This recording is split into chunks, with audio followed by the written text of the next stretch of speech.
From this to this. O, diba? Ang ganda. Bongga. Para ka nang nasa reception. Lechon na lang ang kulang. Good day, everyone. For today's video ay samahan nyo naman ako magkamit ng kortina.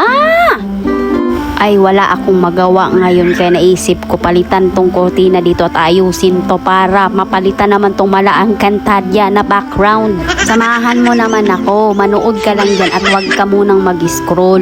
Di mo naman ako matutulungan dito eh. So manood ka na lang, matutulungan mo pa ako. Kasi wala pa tayong budget ngayon te, kaya magkortina na lang muna tayo. Ay, anong akala mo? Mahal din tong kurtina ko ha. 500 plus din to ha. Sa Shopee ko lang yan nabili. Gusto mo ba ng link? Sige, ilalagay ko sa comment section. Aba, malay natin 30 years from now, diba? Makasahod na ako dito kay Meta at mapasemento ko na tong bahay, maparenovate ko na to. Ay, grabehan naman sa 30 years. Ano, ganun na talaga kahirap mag-ano dito kay ma-monetize kay Meta ngayon? Imagine, 60 years old na ako nun tapos nagmi-mini vlog pa rin ako tapos di pa rin monetize. Ay, kawawa ka talaga te. Pero sa totoo lang guys, itong mga vlog, mini vlog ko ay ini-enjoy ko lang siya. Kumbaga, hindi ko pinipressure yung sarili ko na gumawa ng content, mag-upload na mag-upload. Kapag may oras lang, magbi-video ako. Tapos pag may oras ulit, may free time, saka ko naman siya i-edit. Kasi kapag yung mindset mo ay yung sahod tsaka ma-monetize ay wala kang patutunguhan yan te. Darating yung araw na mapapagod ka na lang mag-upload na mag-upload kasi hindi ka na monetize ending. So ita-turn off mo yung professional mode mo.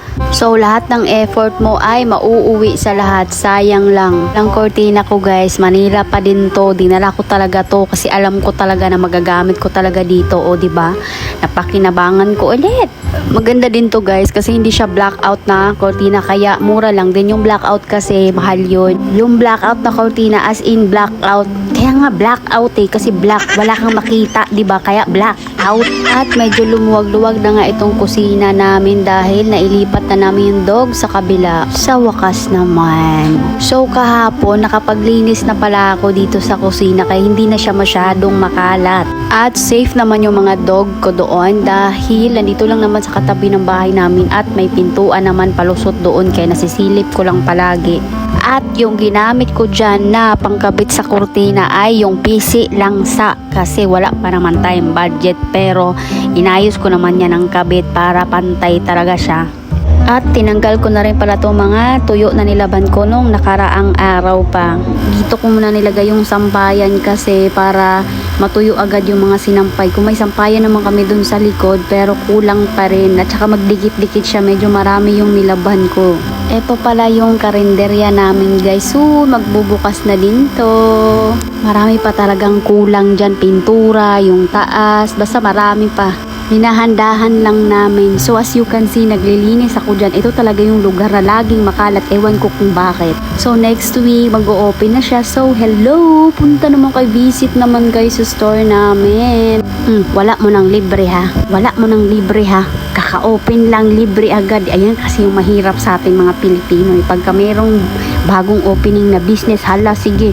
Ayun yung mga yung mga relatives or mga common friends, sino man yan, kung kakilala mo, yung bungad agad sa'yo, sasabihin sa'yo na, oh, libre naman dyan. Negosyo nga, negosyo. Wala pang isang buwan, sarado, purdoy na yung negosyo mo kasi puro ka libre. Chinese, puro negosyo. Mindset, Pilipino, puro libre, puro inom, puro gala, shopping. So, ayun lang yung for today's video natin mga ka-guys, mga ka-vloggers. Please pakishare naman ang video na to at mag-comment ka kung anong masasabi mo. Ayun lang, salamat sa panonood!